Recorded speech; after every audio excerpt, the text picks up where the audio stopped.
നമസ്കാരം.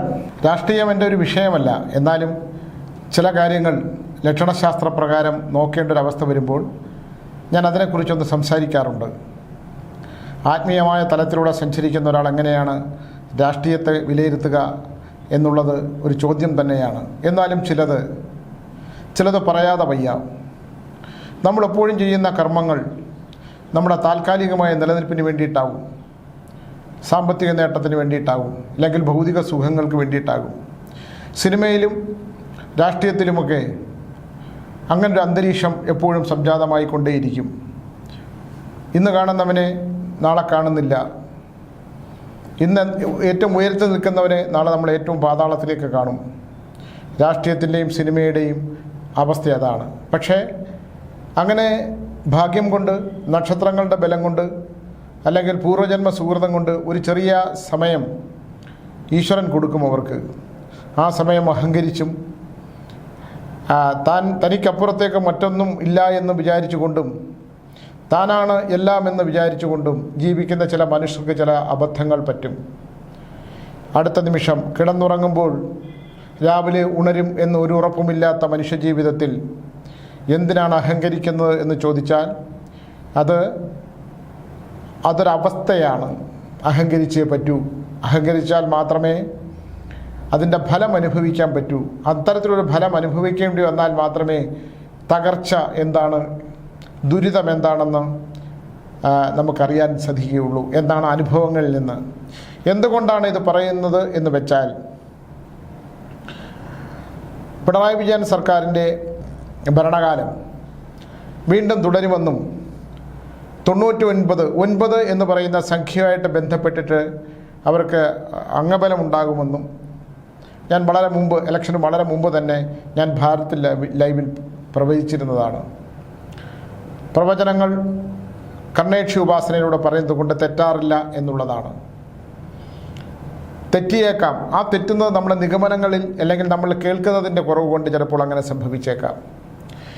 ഇപ്പോൾ ഞാനിത് പറയുന്നതിൻ്റെ ഒരു പ്രധാന കാരണം, നിലമ്പൂർ ഇലക്ഷൻ നടക്കുകയാണ്. അത് അടിച്ചേൽപ്പിക്കപ്പെട്ട ഇലക്ഷനാണെന്ന് പറയുന്നു. അവിടെ PV അൻവർ എന്ന് പറയുന്ന തലമൂത്ത കോൺഗ്രസ്സുകാരനായിരുന്ന, ഇപ്പോൾ ഒരു രാഷ്ട്രീയ പ്രസ്ഥാനത്തിലും അടിയുറച്ച് നിൽക്കാൻ പറ്റാത്ത അവസ്ഥയുള്ള PV അൻവർ എന്ന് പറയുന്ന MLA ആയിരുന്ന, ഇല്ലെങ്കിൽ MLA ആകുന്ന ഒരാളെക്കുറിച്ച് അദ്ദേഹത്തിൻ്റെ ചരിത്രം എന്ന് പറയുന്നത്, അദ്ദേഹത്തിൻ്റെ പൂർവികർ എന്ന് പറയുന്നത് നമ്മൾ അറിയേണ്ട ഒന്നാണ്. ഞാൻ അദ്ദേഹത്തിനെ പ്രകീർത്തിച്ചുകൊണ്ട് പറയുകയല്ല. ഈ ഇലക്ഷൻ കാലത്ത് ഒരു കാൻഡിഡേറ്റിനെ കുറിച്ച് ഞാൻ എന്തുകൊണ്ട് പറയുന്നു എന്ന് പറഞ്ഞാൽ, ഞാൻ ഈ 3 പേരുടെയും എടുത്തു. ഒന്ന് ആര്യാടൻ ഷൗക്കത്തിൻ്റെ, മറ്റൊന്ന് സ്വരാജിൻ്റെത്, പിന്നെ PV അൻവറിൻ്റെ. അവരാണല്ലോ പ്രധാനമായിട്ട് മുഖ്യധാരയിൽ നിൽക്കുന്നത്. അതിൽ ഭൂമിയുടെ അവകാശം കൊണ്ടും കുടുംബത്തിൻ്റെ പ്രൗഢി കൊണ്ടും ഒക്കെ സമ്പന്നമായിരിക്കുന്ന ഒരു സാമ്രാജ്യമുണ്ടായിരുന്ന ആളാണ് ഈ PV അൻവറിൻ്റെ പിതൃതലമുറക്കാർ. ഇന്ദിരാഗാന്ധിയൊക്കെ വന്നിരുന്നപ്പോൾ, ജവഹർലാൽ നെഹ്റു ഒക്കെ വന്നിരുന്നപ്പോൾ അവിടെ താമസിച്ചിട്ടുണ്ട് എന്നൊക്കെയുള്ള ചരിത്രങ്ങൾ പിന്നീട് ഞാൻ ഇതിന് ശേഷം പലരോടും അന്വേഷിച്ചപ്പോൾ അറിയാൻ പറ്റി. പഴയ തലമൂത്ത കോൺഗ്രസ്സുകാരോട് അന്വേഷിച്ചാൽ അതിൻ്റെ കഥ പറയും. എന്തായാലും കോൺഗ്രസ് രാഷ്ട്രീയത്തിൽ നിന്നൊക്കെ അദ്ദേഹം വിപ്ലവ രാഷ്ട്രീയത്തിലൂടെ വന്നിപ്പോൾ നിലവെള്ളം ചവിട്ടി നിൽക്കുകയാണെന്ന് പറയും. കാരണം ഒരാൾ വെള്ളത്തിൽ വീണ് കഴിഞ്ഞാൽ നല്ല നീന്തൽ അറിയാവുന്ന ഒരാൾ ആ വെള്ളത്തിൽ ചവിട്ടി ഇങ്ങനെ നിൽക്കുന്നൊരവസ്ഥയുണ്ട്. അതാണ് PV അൻവർ എന്ന് പറയുന്ന MLA അവസ്ഥ. എനിക്ക് അദ്ദേഹത്തെ പേഴ്സണലി അറിയത്തില്ല. ഇവരെ 3 പേരെ അറിയില്ല. ആര്യാടൻ ഷൗക്കത്ത് സിനിമയായിട്ടൊക്കെ ബന്ധമുള്ള ഒരാളാണെന്ന്, അദ്ദേഹം തിരക്കഥാകൃത്തുമൊക്കെയാണ്, പ്രൊഡ്യൂസറായിരുന്നു എന്നൊക്കെയുള്ള കാര്യങ്ങളൊക്കെ അറിയാം. ഞാൻ ഒരിക്കൽ ട്രെയിനിൽ വെച്ച് കണ്ടിരുന്നു. എന്നെ ഞാൻ പരിചയപ്പെടാൻ കഴിഞ്ഞില്ല. സ്വരാജ് നമ്മുടെ CPMൻ്റെ ഏറ്റവും ശക്തനായൊരു വ്യക്താവുമാണ്. അദ്ദേഹത്തെക്കുറിച്ച് ഉള്ള ഹൈന്ദവ സംസ്കാരത്തെക്കുറിച്ചിട്ടുള്ള അദ്ദേഹത്തിൻ്റെ കാഴ്ചപ്പാടുകളൊക്കെ പറഞ്ഞ് ഹിന്ദുക്കളുടെ ഇടയിൽ, ഹൈന്ദവരുടെ ഇടയിൽ ഭയങ്കര വിപരീതമായ ഒരുപാട് വാർത്തകളുണ്ട്. ഇവിടെ അതൊന്നുമല്ല വിഷയം. ഇവിടെ എന്തുകൊണ്ടാണ് PV അൻവർ എന്ന് പറയുന്ന MLA, PV അൻവർ എന്ന് പറയുന്ന വ്യക്തിയെ പല വീഡിയോകളിലും അദ്ദേഹം 5000 വോട്ട് പിടിക്കും, 10000 വോട്ട് പിടിക്കും, അല്ലെങ്കിൽ അദ്ദേഹം നിഷ്കാസനായി, അദ്ദേഹത്തിൻ്റെ രാഷ്ട്രീയ ഭാവി അടയും എന്നൊക്കെ പറയുന്നത് ലക്ഷണശാസ്ത്രപ്രകാരമില്ല. അദ്ദേഹത്തിന് എഴുതി തള്ളരുത്. ഒരു അടിയൊഴുക്കുണ്ടാകാനുള്ള സാധ്യതയുണ്ട്. ഇത് ഇന്നത്തെ ഫലമാണ്. ഇലക്ഷൻ്റെ ആ സമയമാകുമ്പോഴത്തേക്ക് എനിക്കൊന്നുകൂടെ പറയാൻ കഴിഞ്ഞേക്കും എന്ന് തോന്നുന്നു. കോൺഗ്രസ് എന്ന് പറയുന്ന പ്രസ്ഥാനം ആടി ഉലഞ്ഞ വള്ളമാണ് ലക്ഷണം. ആടി ഉലഞ്ഞ വെള്ളം തിരമാലകളിൽ ആടി ഉലഞ്ഞുകൊണ്ടിരിക്കുകയാണ്. അടിയൊഴുക്കുള്ള, ഏത് നിമിഷവും മറിഞ്ഞു പോകാവുന്ന തരത്തിലുള്ള ലക്ഷണമാണ് കോൺഗ്രസ് പ്രസ്ഥാനത്തിനകത്തുള്ളത്. ഈ CPM-നെ സംബന്ധിച്ചിടത്തോളം അവർക്ക് നിശ്ചിതമായ ഒരു വോട്ട് കിട്ടാനുള്ള സാധ്യതയുണ്ട്. BJP പോലും എഴുതിത്തള്ളാൻ കഴിയില്ല.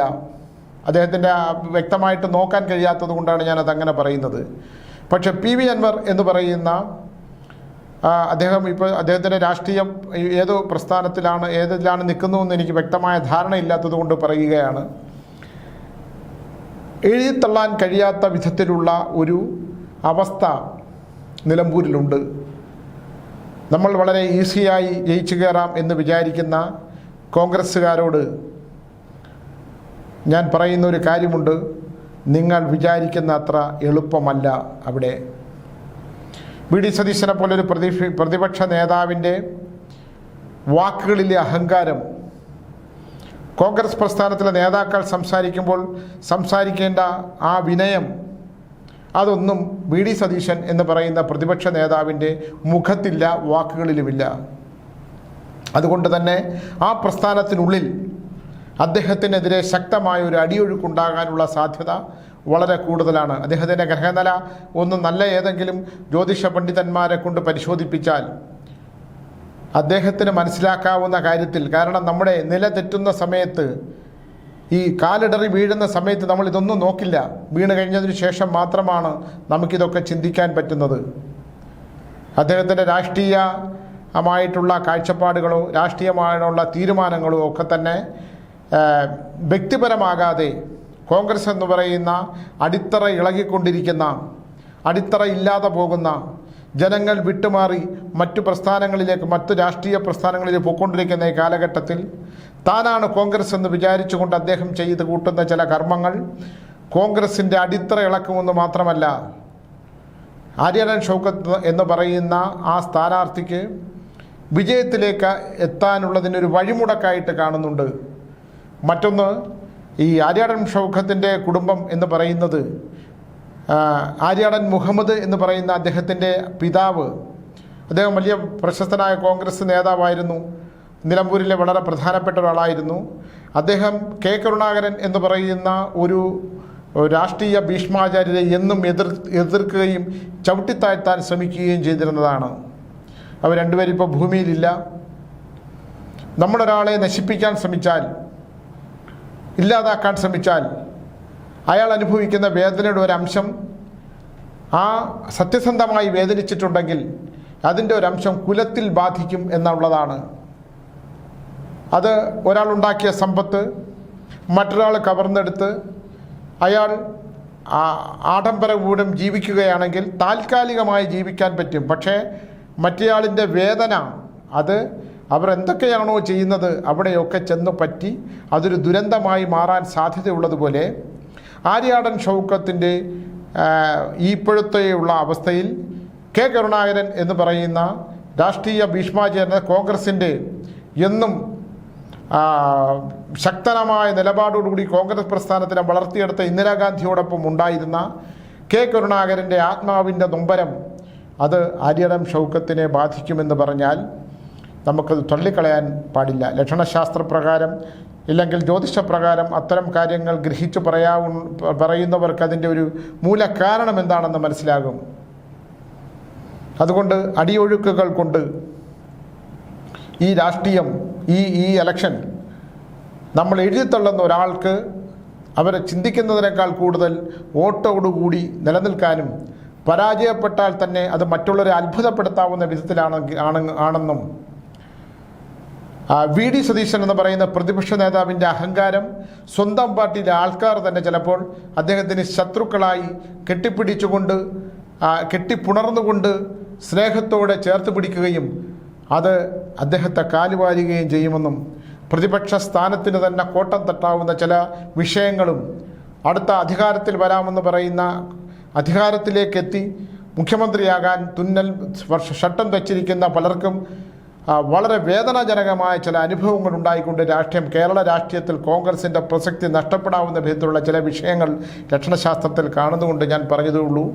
എനിക്കൊരു പ്രത്യേക രാഷ്ട്രീയം പറഞ്ഞ് അവരെ ആരെയും തൃപ്തിപ്പെടുത്തേണ്ട കാര്യമില്ല. ഇടതുപക്ഷത്തിന് കിട്ടേണ്ട വോട്ട് വളരെ കൃത്യമായി അത് അവർക്ക് കിട്ടിയിരിക്കും. അൻവർ എന്ന് പറയുന്ന ആ രാഷ്ട്രീയ നേതാവിനെ ആ നിലമ്പൂരിലെ മണ്ണിൽ ജനിച്ച് വളർന്ന് ഒരു വടവൃക്ഷമായി നല്ല കൊടുങ്കാറ്റിൽ നല്ല വണ്ണം ആടി ഉലഞ്ഞ് നിൽക്കുന്ന അദ്ദേഹം ഇപ്പോൾ കാറ്റൊക്കെ കുറഞ്ഞൊന്ന് നിലനിൽക്കുന്ന അവസ്ഥയിലാണ്.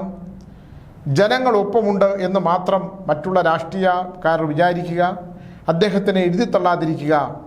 പി വി അൻവർ 5000 10,000 അല്ല, അതിനപ്പുറത്തേക്ക് വോട്ട് പിടിച്ച് ചിലപ്പോൾ മറ്റുള്ളവരുടെ വോട്ട് ബാങ്കിലേക്ക് കയറി നമ്മളെ അത്ഭുതപ്പെടുത്തിക്കൊണ്ട് ചില വിഷയങ്ങളിൽ സംഭവിക്കാൻ സാധ്യതയുണ്ടെന്ന് പറഞ്ഞുകൊണ്ട് നിർത്തുന്നു. നമസ്കാരം.